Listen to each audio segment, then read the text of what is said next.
اسی طرح کے بیانات سننے کے لیے مولانا منور حسین صدیقی آفیشیل کو سبسکرائب کریں۔ بسم اللہ الرحمن الرحیم۔ ایک بار درود پاک پڑھیں۔ اللہم صلی علی سیدنا و شفیعنا و نبینا و مولانا محمد و بارک وسلم تسلیما کثیرا کثیرا۔ اللہ رب العزت کا بے انتہا کرم اور احسان ہوا کہ اللہ تبارک و تعالی نے آج ہم سب کو ایمان اور یقین کے ساتھ نماز جمعہ کے لیے جمع فرمائے۔ اللہ تبارک و تعالی سے دعا فرمائے کہ اللہ تبارک و تعالی ہم سب کے جمع ہونے، کہنے اور سننے کو بے حد قبول فرمائے اور ہمیں عمل کی توفیق عطا فرمائے، آمین یا رب العالمین۔ سامعین محترم، عزیزان گرامی، میں نے جو قرآن حکیم کی آیت کریمہ تلاوت کی ہے وہ سورہ یاسین کی آیت ہے۔ اس کا تعلق ایک خاص منظر سے ہے اور وہ منظر اسی ماہ صفر المظفر میں واقع ہوا تھا، تو اسی مناسبت سے مجھے کچھ عرض کرنا ہے۔ جب مکہ میں ظلم و ستم کے پہاڑ توڑے جانے لگے اور مسلمانوں کا جینا دوبھر ہو گیا اور مسلمان ہر طرح سے ستائے جانے لگے، تو پھر اللہ کے طرف سے حکم ہوا کہ اے نبی محترم اپنے صحابہ سے کہیں کہ وہ لوگ ہجرت کر جائیں۔ سننا بڑا آسان ہے مگر عمل کرنا بڑا مشکل کام ہے، اس لیے کہ ہجرت مطلب یہ ہے کہ اپنے گھر بار، دوست احباب، رشتہ دار، کاروبار، تجارت سب کچھ قربان کرنا ہے۔ جو صحابہ مکہ میں پیدا ہوئے، پلے بڑے، ان کے چھوٹے موٹے جو کاروبار تھے وہ سب مکے میں تھے، اور اس وقت سب سے زیادہ مہذب ترین تجارت کے اعتبار سے وہ ملک شام اور مکہ المکرمہ تھا۔ لوگ دور دراز سے یہاں پر بزنس کے لیے آتے تھے۔ ایسی جگہ پر چھوڑ کر کے دوسری جگہ جانا بڑا مشکل اور کٹھن کام تھا، مگر کیونکہ حکم ملا تو صحابہ کرام اپنی جان کو بچانے کے لیے ہجرت کرنے پر مجبور ہو گئے، اور ہجرت بھی آسانی سے نہیں کیا جا سکتا تھا، بلکہ چھپ چھپ کر، جان بچا کر۔ اگر مشرکین مکہ کو پتہ چلتا کہ یہ آدمی اب ہجرت کر رہا ہے تو اسے پکڑتے، اسے زندان میں ڈال دیتے، جیل خانے میں ڈال دیتے، طرح طرح کی اذیتیں پہنچاتے۔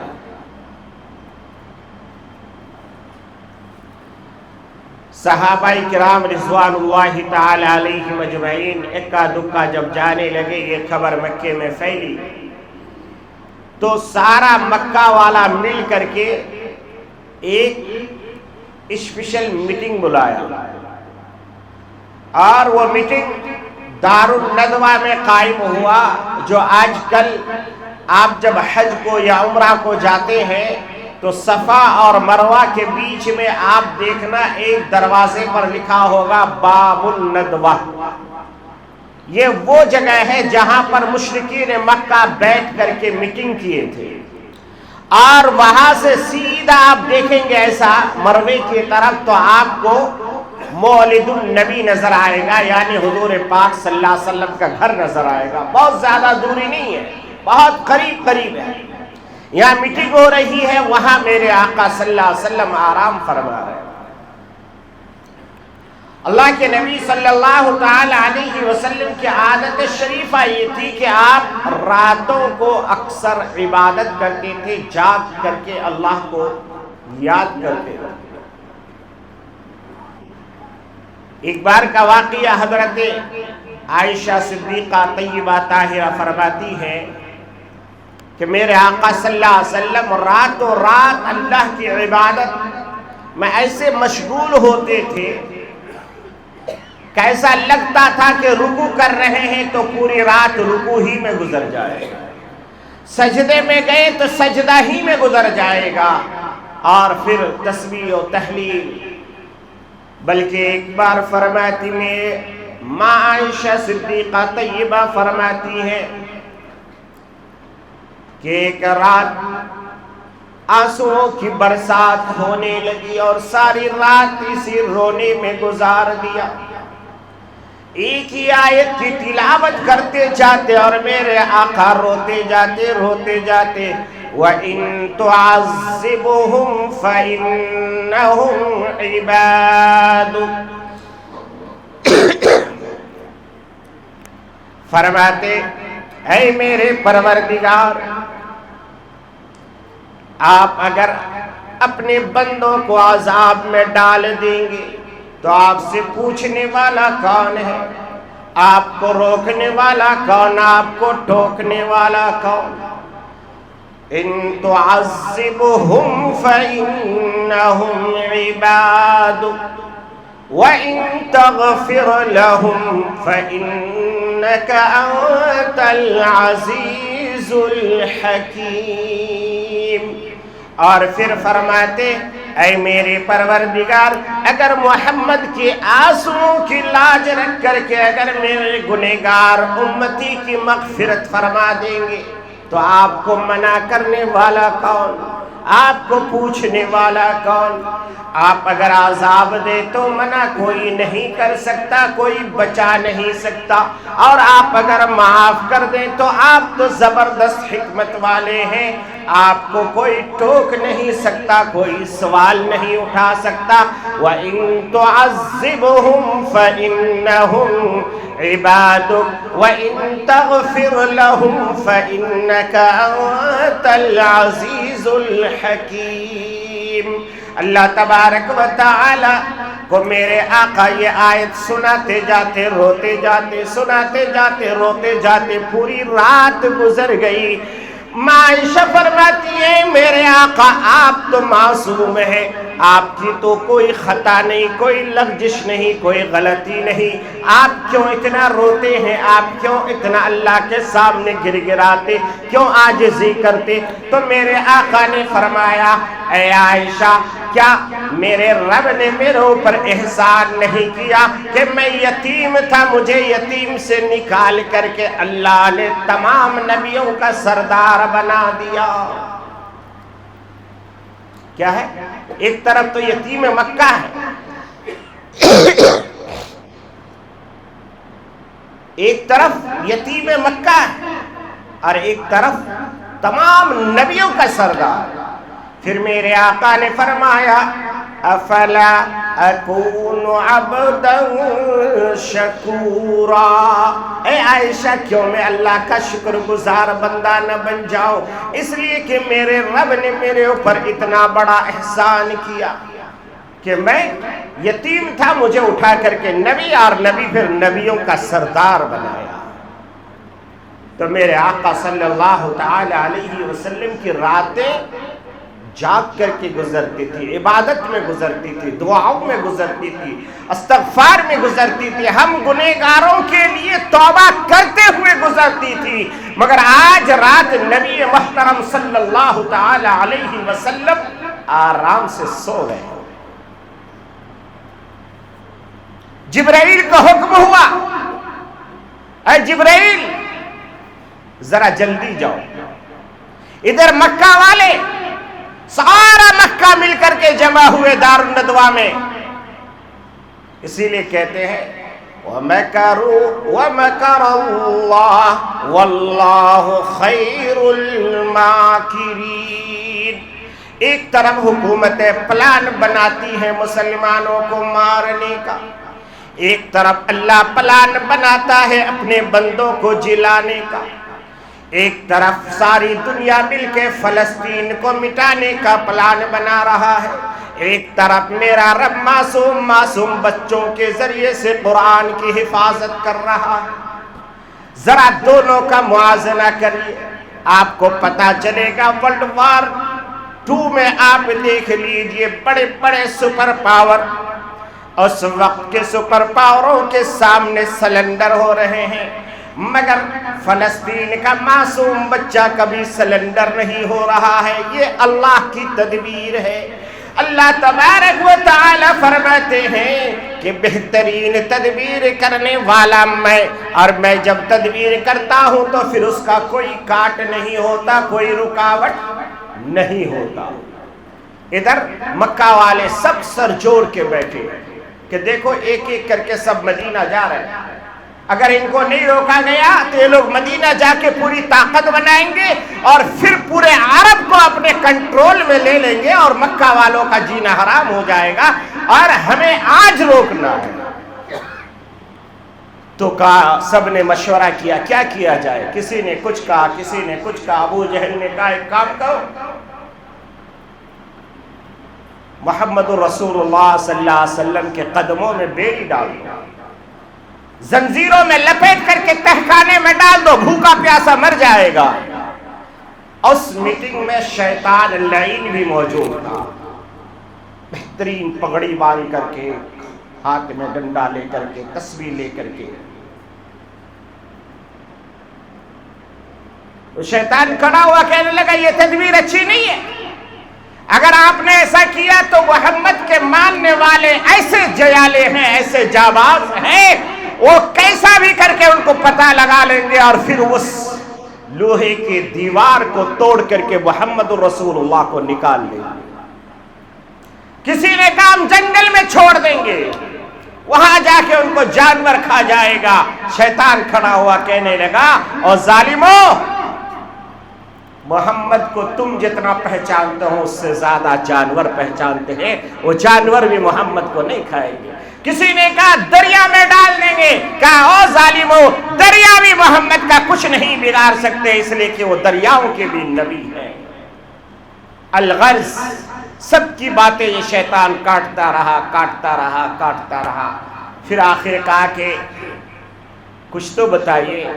تو ابو جہل کھڑا ہوا، جہالت کا ابا ابو جہل، سب سے بڑا جاہل، وہ کھڑا ہو کے کہنے لگا میرے دماغ میں ایک تدبیر آ رہی ہے کہ سارا مکہ کا، ہر قبیلے کا، ہر خاندان کا ایک ایک آدمی ننگی تلوار لے کر کے آئے اور سب مل کے محمد الرسول اللہ کا گھر کا گھیراؤ کرے اور سب ایک ساتھ مل کر کے حملہ کرے،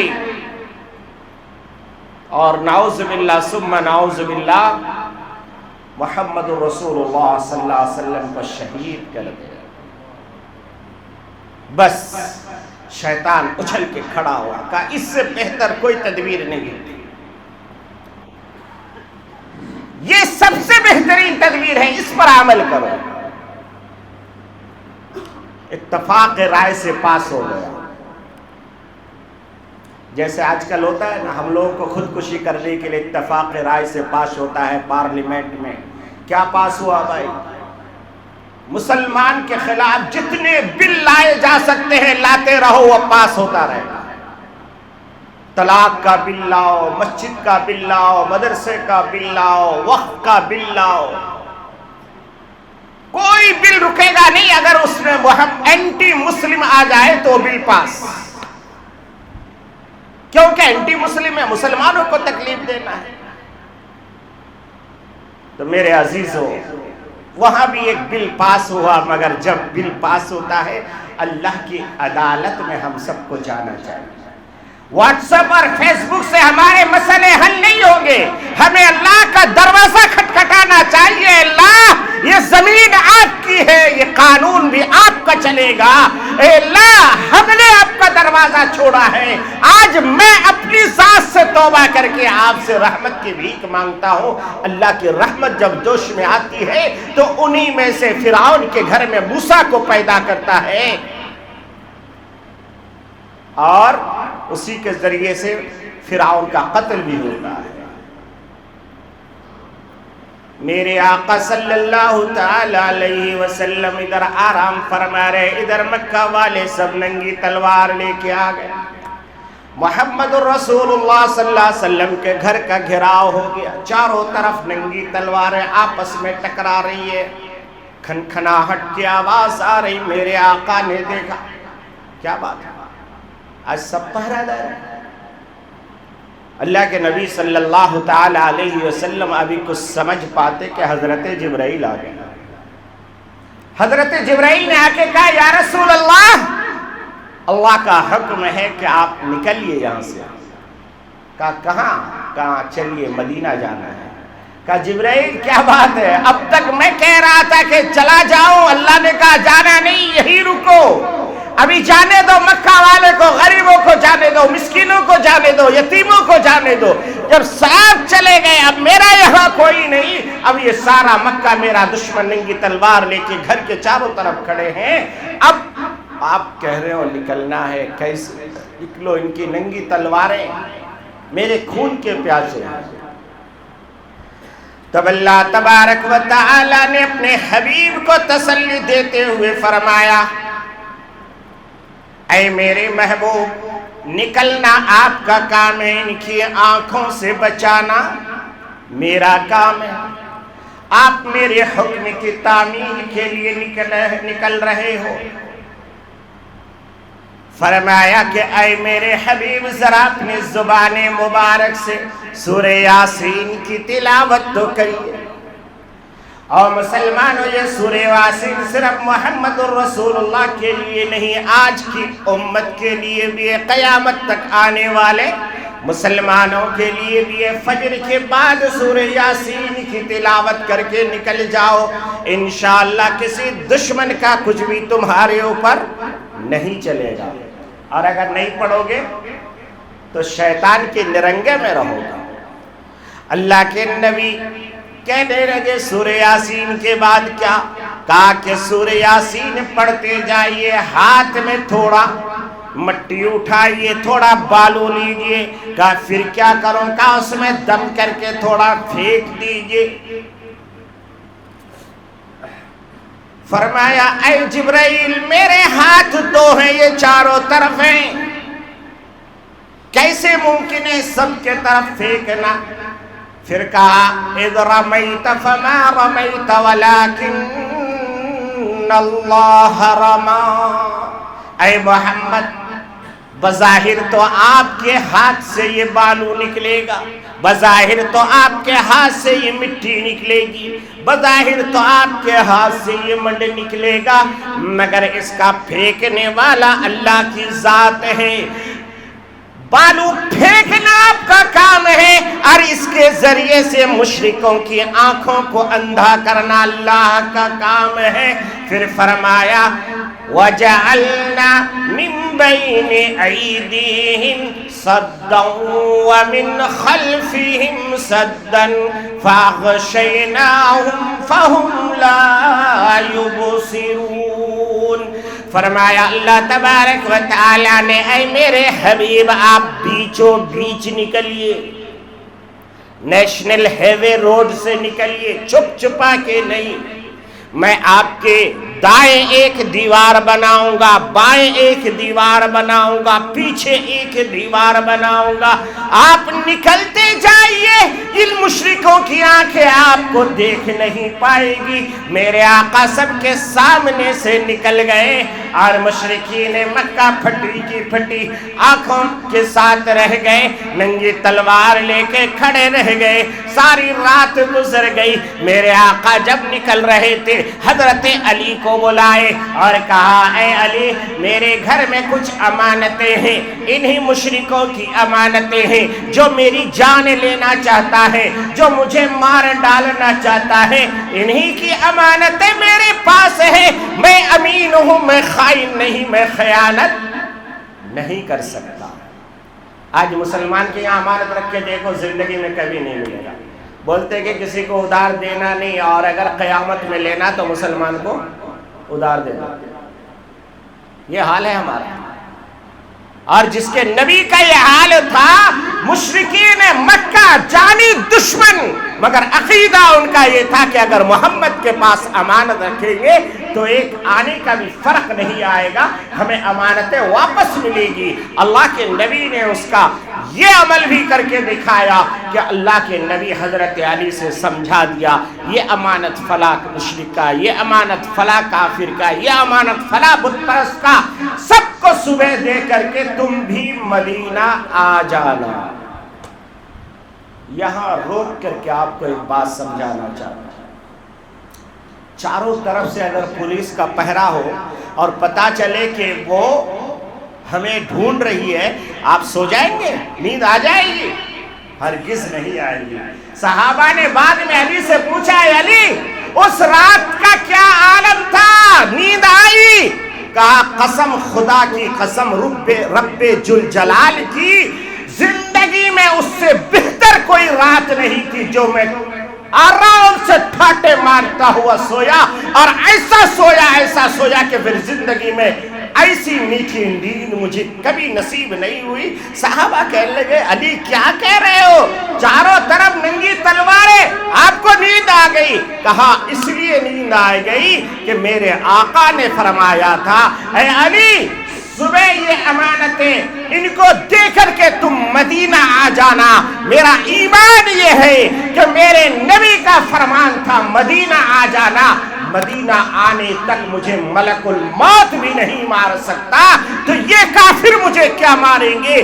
یہ عقیدہ اگر مسلمان کا ہو جائے، یہ ایمان اگر مسلمان کا ہو جائے کہ جب تک میری موت نہیں آئے گی تب تک مجھے کوئی نہیں مار سکتا، تو پھر وہ مسلمان ڈر کے زندگی نہیں گزارے گا، وہ کسی کے پاؤں میں گر کے بھیک نہیں مانگے گا، بلکہ وہ اللہ اور رب کی ذات پر بھروسہ کر کے یہ کہے گا کہ تیرا بس چلے تو تو مجھے ٹکڑے تو کر سکتا ہے، مگر مجھے موت میرا رب دے گا، اس کے علاوہ تو دے نہیں سکتا۔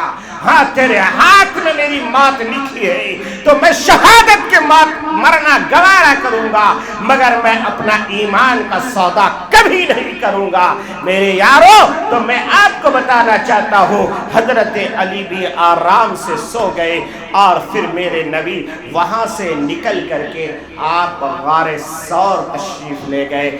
وہاں جا کر کے عجیب و غریب منظر ہوا، میرے آقا صلی اللہ تعالی علیہ وسلم کو حضرت سیدنا ابو بکر صدیق رضی اللہ تعالی عنہ مکہ سے غار ثور تقریباً اس پہاڑ کے اس غار تک 9 کلومیٹر ہے، ایک رات میں 9 کلومیٹر کا سفر، پھر پہاڑی راستہ، آج کا روڈ نہیں بلکہ پتھریلی زمین، کہیں پتھر لگے، کہیں کچھ ہوا۔ حضرت سیدنا ابو بکر صدیق نے کہا، یا رسول اللہ فدا کا ابی و امی، آپ کے قدم مبارک سے خون رس رہا ہے، آپ سواری اختیار کر لیجئے۔ اللہ کے نبی نے کہا، ابو بکر رات میں سواری کہاں سے لاؤ؟ تو ابو بکر نے کہا، یا رسول اللہ یہ ابو قحافہ کا بیٹا یہ سواری بن جائے گا، آپ میرے کاندھے پر سوار ہو جائیے۔ تاریخ لکھنے والوں نے لکھا، حدیث کی کتابوں میں گواہ ہے کہ حضرت سیدنا ابو بکر صدیق نے اپنے نبی کو کاندھے پہ اٹھا کر کے پہاڑ پہ چڑھے۔ یہ ہے ایمان۔ اور جب وہاں گئے تو پھر غار کے منہ میں آپ نے نبی کو ایک پتھر صاف کیا، کہا کہ یا رسول اللہ آپ تھک گئے، رات بھر سفر سے، اللہ کے نبی آپ یہاں آرام سے بیٹھیے، میں تھوڑا اندر جاتا ہوں، تھوڑا صفائی کر لیتا ہوں۔ اب اندر گئے تو دیکھا جگہ جگہ اس کے سوراخ تھے پتھروں کے بیچوں میں۔